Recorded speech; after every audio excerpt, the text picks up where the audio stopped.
Ma'am, I'm going to need you and your companion to leave the premises. We're just waiting for our drinks we ordered 5 minutes ago. You've been asked to leave. If you refuse, you'll be arrested for trespassing. Arrested? For what? We're customers here. Officer Myron Hawthorne had 11 years on the Philadelphia Police Department and 9 formal complaints in his jacket when he made the most catastrophic decision of his career on a cold Tuesday morning at a Starbucks on Spruce Street. What happened in the next 47 minutes would trigger a federal investigation, destroy multiple careers, and expose a pattern of discrimination that had been hiding in plain sight for over a decade. James and Tanya Williams were doing absolutely nothing wrong.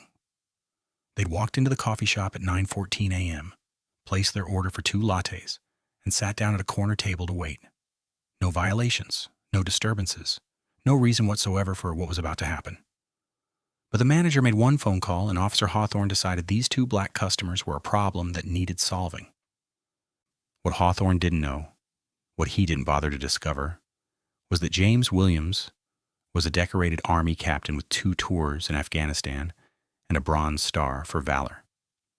Tanya was a federal prosecutor, and the decision to remove them from that coffee shop would cost Hawthorne everything, expose a conspiracy of silence within the Philadelphia PD, and ultimately land someone in federal prison for crimes far worse than anyone initially suspected. Before we break down exactly how this routine call became a national scandal, where are you watching from?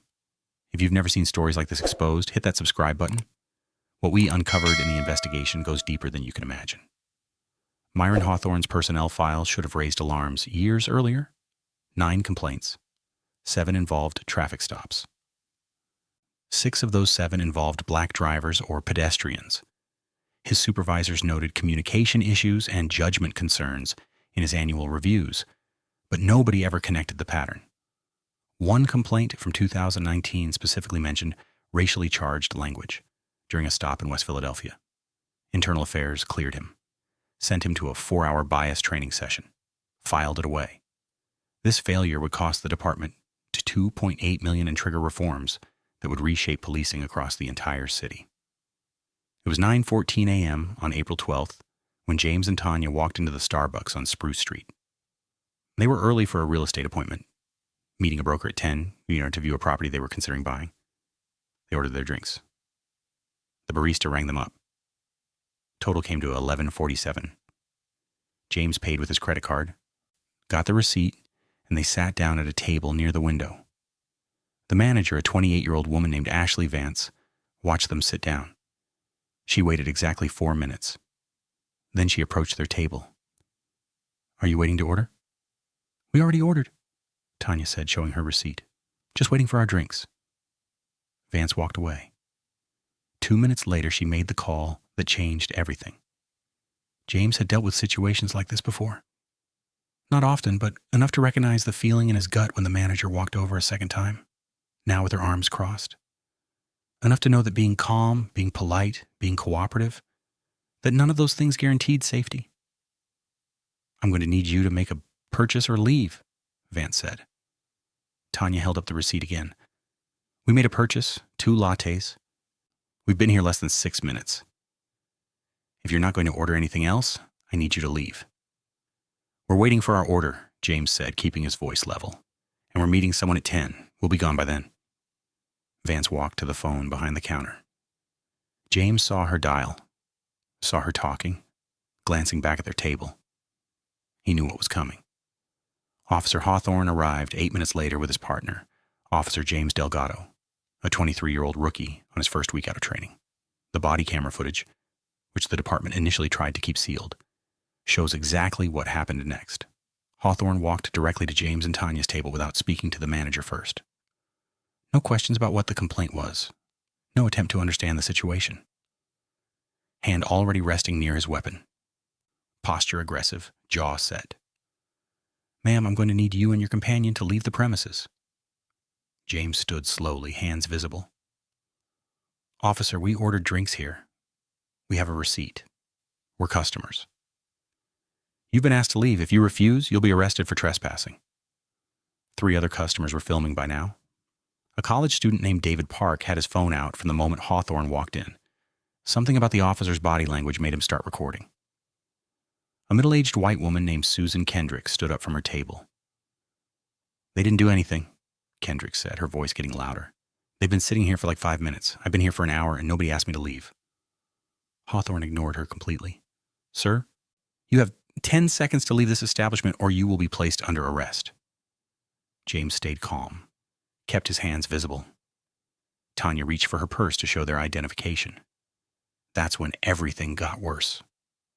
"Don't reach for anything," Hawthorne barked, hand moving to his weapon now. "I'm getting our identification," Tanya said, freezing mid-motion. "We can show you who we are." "I don't need to see anything. I need you to leave. Now." The rookie Delgado looked uncomfortable. His training was fresh. He knew this wasn't protocol. You identify the situation first. You get information. You don't escalate. But he was 1 week out of the academy, and Hawthorne was his field training officer, so he stayed silent. James tried again. "Officer, I'm Captain James Williams, United States Army. My wife is a federal prosecutor. We have identification. We paid for drinks here. We're not trespassing." Type badge in the comments if you think Hawthorne should have stopped right there. And if this is your first time seeing how deep these investigations actually go, hit that subscribe button. What we found in the department files will shock you. Hawthorne wasn't listening. He radioed for backup code language that suggested the situation was escalating, that he had uncooperative subjects, that he might need assistance. The information he gave dispatch was completely false. James and Tanya had been calm, compliant, respectful.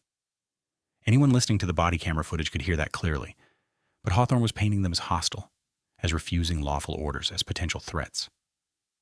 "Last warning. Leave now or you're under arrest." James looked at Tanya. "They'd done nothing wrong. If they left, it would feel like admitting guilt for a crime they didn't commit. If they stayed, they'd be arrested in front of cameras for sitting in a coffee shop, a gut they'd paid to be in." James made his decision. "Officer, we're not leaving. We're customers here. We have rights." Hawthorne grabbed James's arm. "You're under arrest for trespassing and failure to comply with a lawful order." The cafe exploded with noise. Kendrick was shouting. Park was recording. 2 other customers were on their phones filming. Another woman ran outside to get the manager of the store next door as a witness. 3 more officers arrived. Within 2 minutes, Sergeant Linda Morrison, a 19-year veteran, walked in and immediately knew something was wrong. The body camera footage catches her exact words when she pulled Hawthorne aside. "Myron, what's happening here?" 2 subjects refusing to leave. Manager called it in as trespassing. Morrison looked at James and Tanya, now both in handcuffs, both silent, both with multiple phones pointed at them. She looked at the crowd of customers, several of whom were yelling about injustice. She walked over to the manager. "Did they make a purchase?" Vance hesitated. "They ordered drinks." "Did they pay?" "Yes, but are their drinks ready?" Vance looked at the counter. 2 lattes sat there cooling, untouched. "Yes." Morrison's face went rigid. She turned to Hawthorne. "Take the cuffs off." "Sarge, they refused to comply." "Myron, take the cuffs off now." The cafe went silent. Hawthorne stared at Morrison for 3 seconds. Then he removed James's handcuffs. Delgado removed Tanya's. Morrison addressed James directly. "Sir, I apologize. This should not have happened. You're free to go, or you're welcome to stay and enjoy your drinks, whatever you prefer." James rubbed his wrists where the cuffs had been. Tanya was shaking, not from fear, but from rage, held in check for the past 11 minutes. "We'll be filing a complaint," James said quietly. "I would expect nothing less," Morrison replied. "In fact, I'm filing one myself. This stop should never have happened." Type freedom in the comments if you think Morrison saved this situation from becoming even worse. Stay with me. What happened next would end careers. Within 2 hours, the videos were viral. David Park's footage had 40,000 views by noon. By 4 p.m., local news stations were running the story. By 8 p.m., it was national. The Philadelphia Police Department issued a statement at 6 p.m., calling the incident concerning and promising a thorough internal review. But James and Tanya didn't wait for the department to investigate itself. They contacted the FBI Civil Rights Division that same evening. They hired a civil rights attorney named David Vance by the next morning.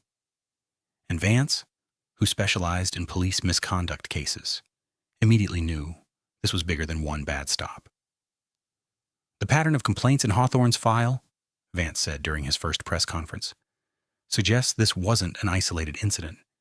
It suggests a failure of supervision that enabled discriminatory policing for years. The FBI agreed. They opened a federal civil rights investigation on day 3. The investigation took 6 months. What they found was damning. Officer Myron Hawthorne had made 247 documented stops over his 11-year career.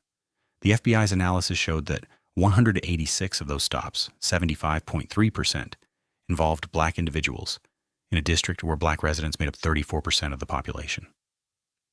His arrest rate for black suspects was 340% higher than the department average. His use of force reports showed similar disparities. But here's what made federal prosecutors' eyes widen. Hawthorne wasn't acting alone. 4 other officers in his precinct showed similar patterns.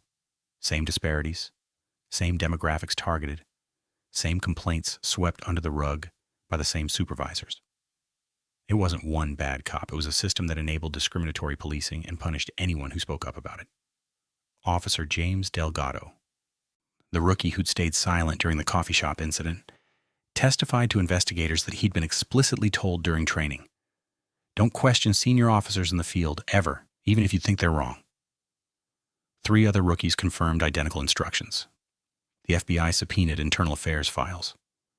What they uncovered was worse than anyone expected. Hawthorne's 9 complaints weren't just ignored. They were actively buried. One complaint from 2017 included testimony from 3 witnesses stating that Hawthorne had used racial slurs during a traffic stop. The investigating officer recommended a 30-day suspension and mandatory retraining. His supervisor, Captain Robert Driscoll, reduced it to a written warning and deleted the witnesses' statements from the final report. Why? The FBI found emails between Driscoll and the precinct commander discussing protecting the department's image and avoiding unnecessary scrutiny from activists. They were more concerned about headlines than about civil rights violations. Driscoll had edited or buried 27 complaints across 6 officers over a 4-year period. Every single complaint involved allegations of racial bias. Every single complaint involved black victims, and every single officer he protected continued working the streets. This wasn't negligence. This was conspiracy. If you're just now realizing how deep this corruption goes, make sure you're subscribed. These stories matter. Your support helps us bring more truth to light. Hit that subscribe button right now. The FBI built their case methodically. Body camera footage from 63 of Hawthorne's stops showed patterns of escalation that matched the coffee shop incident. Dispatch recordings revealed repeated instances of Hawthorne mischaracterizing situations, describing calm individuals as hostile, compliant people as refusing orders, peaceful encounters as requiring backup. But the most damning evidence came from James Williams's military records. The FBI cross-referenced the date of the coffee shop incident with James's service history. On April 12th, the exact morning he was handcuffed in a Starbucks for ordering coffee, James Williams was supposed to receive a commendation at a ceremony honoring Philadelphia area military personnel. The mayor was scheduled to present it. Instead, James spent that morning in handcuffs, humiliated in front of cameras, treated like a criminal for sitting in a coffee shop. The FBI brought experts to analyze the body camera footage. Dr. Patricia Foster, a psychologist specializing in implicit bias, testified that Hawthorne's behavior showed textbook indicators of racial profiling. Hypervigilance toward black subjects, immediate escalation rather than information gathering, refusal to accept identification or explanation, and threat perception without objective basis. The community response was immediate and overwhelming. Protests outside the Spruce Street Starbucks lasted for 3 weeks. The company closed the location for a full day to conduct bias training for all employees, not just in Philadelphia, but nationwide. Ashley Vance, the manager who made the initial call, resigned under pressure and issued a public apology that James and Tanya refused to accept. "She made a choice," Tanya said in a televised interview.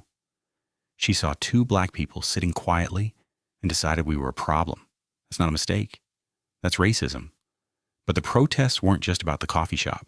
They became rallies about the larger pattern, about how the Philadelphia PD had enabled discriminatory policing, about how complaints disappeared, about how officers like Hawthorne kept their badges while their victims kept their trauma. City Council launched its own investigation. The mayor called for the police commissioner's resignation. The Department of Justice announced it was reviewing Philadelphia's entire policing practices for patterns of civil rights violations. Officer Myron Hawthorne was placed on administrative leave within 48 hours of the incident. By the time the FBI completed its initial findings, the department had no choice.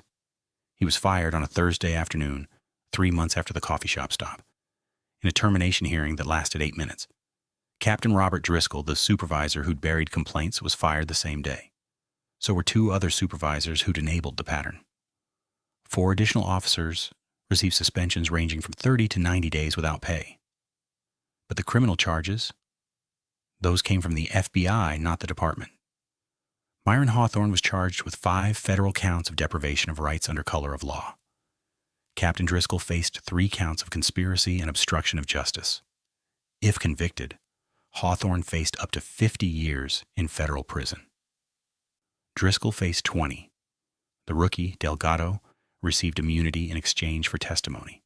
He quit the force and enrolled in law school. James and Tanya filed their civil suit 4 months after the incident. They demanded $15 million in damages, $5 million compensatory, $10 million punitive. The city's legal team initially offered $200,000 to settle quietly. Vance, their attorney, laughed at the offer. Your officers handcuffed a decorated Army captain and a federal prosecutor for ordering coffee. This went viral with 14 million views. The FBI found a conspiracy to cover up civil rights violations. You think $200,000 makes this go away?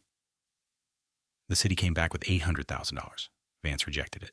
They went to mediation. The mediator, after reviewing the evidence, told the city's lawyers, if this goes to trial, you're going to lose spectacularly.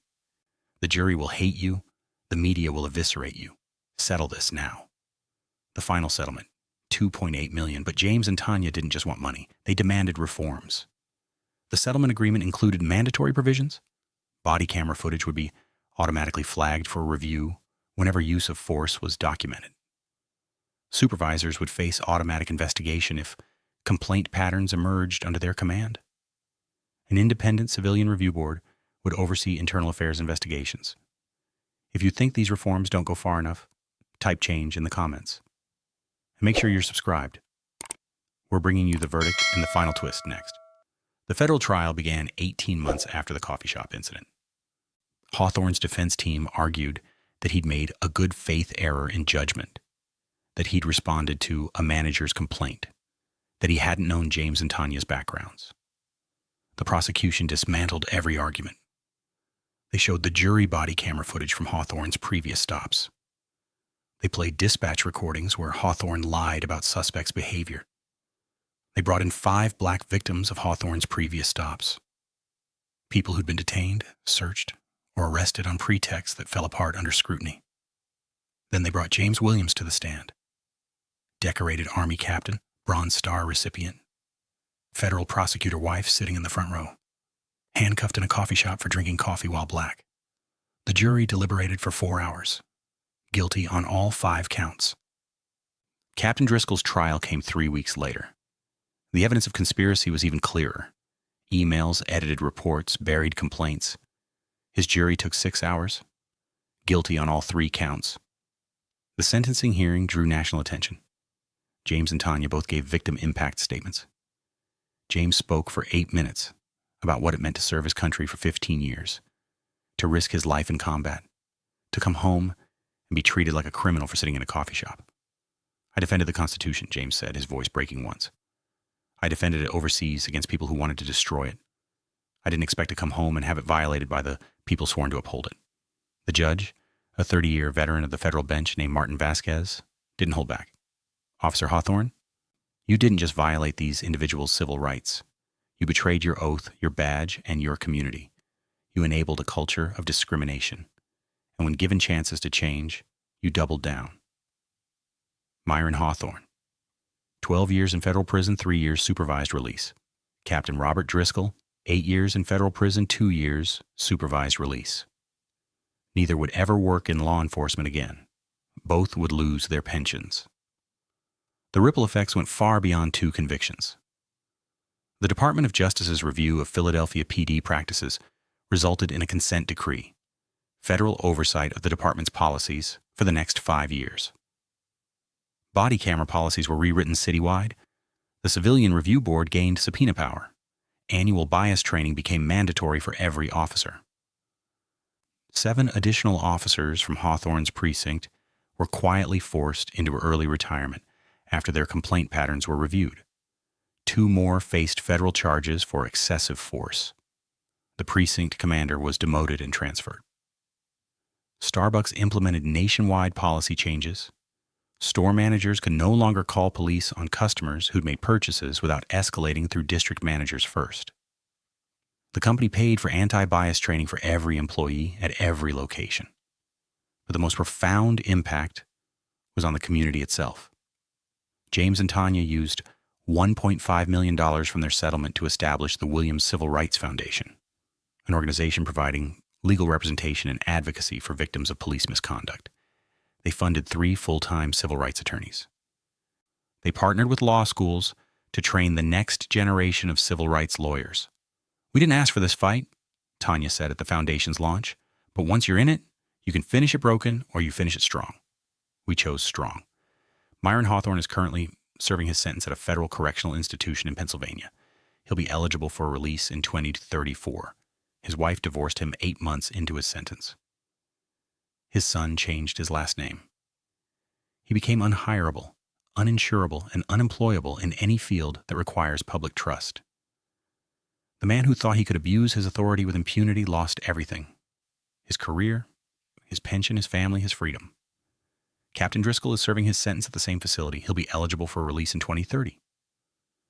His testimony during appeals revealed that he'd been covering up discriminatory policing for years because he was afraid that exposing it would hurt his chances for promotion.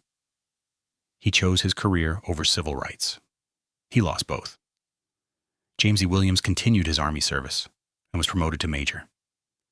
He received the commendation that was scheduled for that April morning, the one he missed because he was in handcuffs. The mayor personally presented it at a ceremony, attended by 2,000 people. Tanya Williams continued her work as a federal prosecutor. She now specializes in civil rights cases. She's personally prosecuted 8 officers for misconduct since her own case concluded. Officer James Delgado graduated law school in 2024. He's now a public defender specializing in police misconduct cases. He says the coffee shop incident taught him that silence isn't neutrality, it's complicity. Settlement amount: $2.8 million prison sentences, 20 years combined to officers fired or forced into retirement. 12 department policies reformed, 43 civil rights lawsuits filed against Philadelphia PD in the following year, 89 convictions obtained, 7-1 coffee shop, 2 customers, 47 minutes that exposed a decade of institutional failure. This case was brutal. But there's another story that's even more shocking. One where the system didn't just fail to stop misconduct, it actively rewarded it. And the person who finally exposed it paid a price that will haunt you.